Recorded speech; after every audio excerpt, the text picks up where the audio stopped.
اكو شغلتين لازم نعرفهم قبل لا نشتري يو بي اس اونلاين.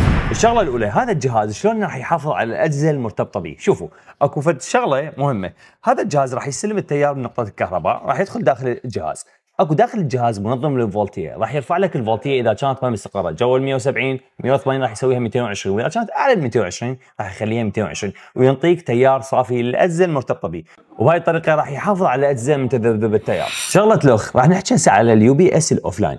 اليو بي اس الاوفلاين اذا التيار كان ما مستقر، فانت راح تلاحظ انه يحول بين البطاريه ويحول بين الكهرباء. هاي الشغله ما موجوده باليو بي اس الاونلاين، وهذا الشيء ايش راح يولد؟ راح يولد مجال مغناطيسي ياثر على الاجهزه المرتبطه بالجهاز هذا. اقصد على اليو بي اس الاوفلاين.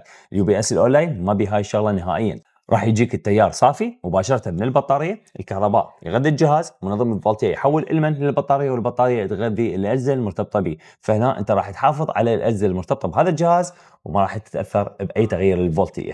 وبالنسبه للاسعار والاحجام، فعندكم الواحد كيفي راح يكون سعره 175 الف دينار، والواحد ونص راح يكون سعره 225 الف دينار، وعندكم الاثنين كيفي راح يكون سعره 275 الف دينار.